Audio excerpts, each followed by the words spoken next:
ការលំអដែលគាត់ព្រះហឫទ័យព្រះកាន់គម្ពីរអេសាយជំពូកទី3ខទី13ដល់ជំពូកទី4ខទី6ព្រះយេហូវ៉ាទ្រង់កំពុងឈរដើម្បីតវ៉ាទ្រង់ឈរដើម្បីជំនុំជម្រះជនជាតិទាំងឡាយព្រះយេហូវ៉ាទ្រង់នឹងកាត់មានក្តី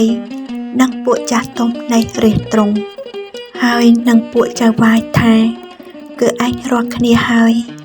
ដែលបានស៊ីបង្ហិតចំការទំពាំងបាយជូរឯរបបដែលរឹបជាន់យកពីពួកអ្នកទាស់ក្រនោះសុទ្ធតែនៅក្នុងផ្ទះឯងទាំងអស់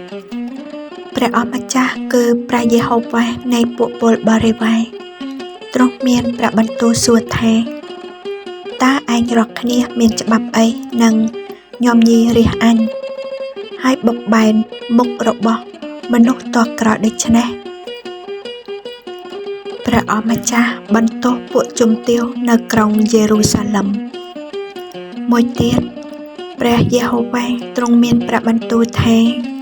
ដែលព្រោះពួកកូនស្រីក្រុងស៊ីយ៉ូនមានរឹកខ្ពស់មានដំណើរងើបងើយផាត់រង្វង់ភ្នែកដើរយាងយាវហើយបំភ្លេចជើងឲ្យមានសូររងរើង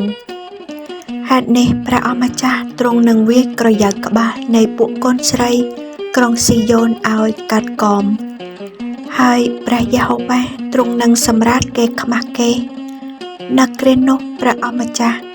ទ្រង់នឹងដកសេចក្តីលំអស់នៃកងជើងសំណាញ់សក់កងកទំហូកងដៃស្បៃក្បាំងសក់ខ្សែចង្ក្រង់ខ្សែក្រវ៉ាត់ខ្លងហិតគាថាចិញ្ចៀងត្បូងតែងច្រមុះសម្លៀកបំពាក់សម្រាប់បុណ្យកាន់សែងទទូផាហុំកាបូបយួរកញ្ចក់អាវសារ៉ូមួកនិងក្រមារបស់គេចេញនោះនឹងមានក្លិនស្អុយជំនួសក្រអូបខ្សែចងជំនួសខ្សែក្រវ៉ាត់ក្បាលទំពេកជំនួសសក់សំអាងសំពត់ថ្មីជំនួសសំពត់ល្បើកស្នាមត្រាជំនួសលំអខ្លួនពួកប្រុសរបស់ឯងនឹងដួលដោយមុខដាវហើយមនុស្សខ្លាំងពូកែរបស់ឯងនឹងស្លាប់ក្នុងចម្បាំងនោះអស់ទាំងទ្វារក្រុងនឹងមានការខ្សឹកខ្សួលហើយសោយសោកឯនាងនឹងត្រូវចោលនៅតែឯងហើយអង្គុយនៅដីនៅគ្រានោះស្រី7នាក់នឹងជាប់នៅជាមួយប្រុសម្នាក់ដោយពោលថាយើងនឹងបរិភោគអាហាររបស់ខ្លួនយើងហើយនឹងរកប្រដាប់ស្លៀកពាក់ដោយខ្លួនយើងដែរសូមតែឲ្យយើងបានឈ្មោះជាប្រពន្ធរបស់អ្នកចុះដើម្បីនឹងដោះសេចក្តីដំណៀលពីយើងចេញអនាគតរបស់ក្រុងយេរូសាឡឹមនៅគ្រានោះក្នែងរបស់ព្រះយេហូវ៉ានឹងបានជាល្អប្រពៃហើយរុងរឿងឯផលកាត់ពីដីនឹងបានជាប្រសើរហើយជាលំអដល់សំណល់ពួកសាអ៊ីស្រាអែលដែលបានរួចសម័យនោះអ្នកណាដែលសល់នៅក្នុងក្រុងស៊ីយ៉ូនជាអ្នកដែរនៅក្នុងក្រុងយេរូសាឡឹមនៅឡើយនោះនឹងបានហៅជាអ្នកបរិសុទ្ធគឺគ្រប់មនុស្សក្នុងក្រុងយេរូសាឡឹមដែលមានឈ្មោះកត់ទុកក្នុងពួកមនុស្សរស់ក្នុងការដែលព្រះអម្ចាស់ទ្រង់បានលាងជម្រះគ្រឿងលាមករបស់ពួកស្រីក្រុងស៊ីយ៉ូនចេញហើយបានជម្រះសម្អាតឈាមនៃក្រុងយេរូសាឡឹមពីកណ្ដាលទីក្រុងទៅដោយអំណាចនៃសេចក្តីយុត្តិធម៌និងអំណាចនៃភ្លើងឆេះបន្សោះព្រះយេហូវ៉ាទ្រង់នឹងបង្កើតឲ្យមានពពកនិងផ្សាយនៅវេលាថ្ងៃហើយភ្លើងដ៏ឆេះបំភ្លឺនៅវេលាយប់ពីលើទីលំនៅទាំងមូលនៅភ្នំស៊ីយ៉ូនហើយពីលើទីប្រជុំទាំងប៉ុន្មានរបស់គេត្បិតគ្រប់ទាំងទីគួរគោរពនិងមានគម្របគ្រប់បាំងទាំងអស់ហើយនឹងមានរោងបារ៉ាំសម្រាប់ជាម្លប់បាំងកម្ដៅនៅពេលថ្ងៃនិងសម្រាប់ជាទីជ្រកហើយជាទីបាំងខ្លួនឲ្យរួចពីព្យុះ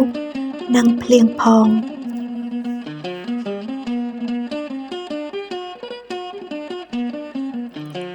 ចូលគិតនិងស្វែងយល់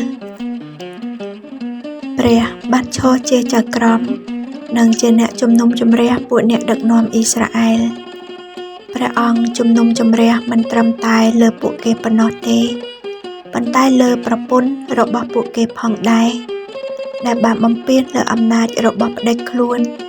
ដើម្បីប្រយោជន៍នៃភាពឆាតឆាយនិងការត្រេកត្រអាល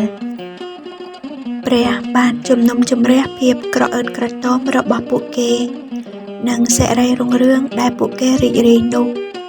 នឹងត្រឡប់ជាសេចក្តីខ្មាស់វិញជំពូកទី3ខទី13ដល់ជំពូកទី4ខទី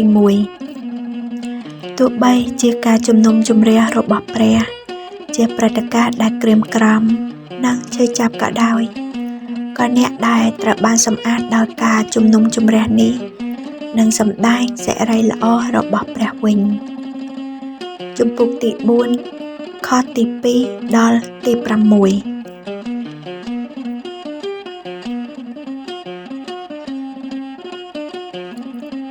តើព្រះជានរណាដោយផ្អែកលើជំពូកទី3ខទី13ដល់ជំពូកទី4ខទី1ព្រះជំនុំជម្រះមនុស្សមានអំនួតយ៉ាងម៉ត់ចត់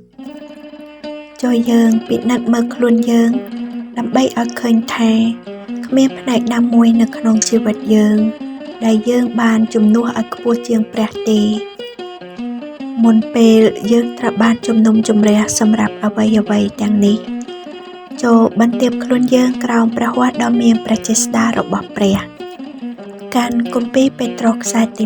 1ជំពូកទី5ខទី6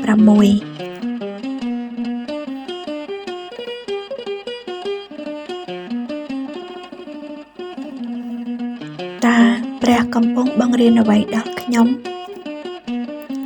ដោយផ្អែកលើជំពូកទី4ខទី2ដល់ទី6រាជរបស់ព្រះត្រូវតែរស់នៅដោយស្មោះត្រង់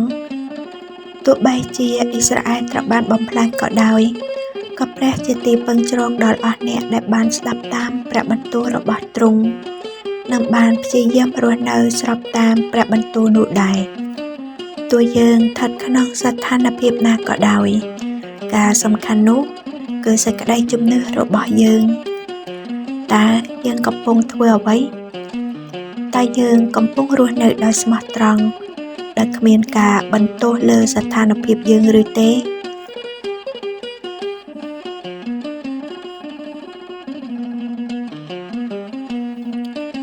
សូមអានកាន់គម្ពីរសុភាសិត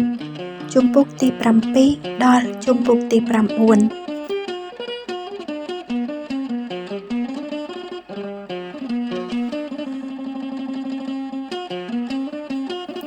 សេចក្តីអធិដ្ឋានអោព្រះអង្គអើយយើងខ្ញុំនឹងមិនសម្របសម្រួលឬរស់នៅដោយស៊ូទ្រាំជាមួយនឹងអ្វីដែលទុច្ចរិតនោះឡើយយើងខ្ញុំនឹងរស់នៅដោយមានឥរិយាបថត្រឹមត្រូវនិងសុចរិតស្របតាមព្រះបន្ទូលទ្រង់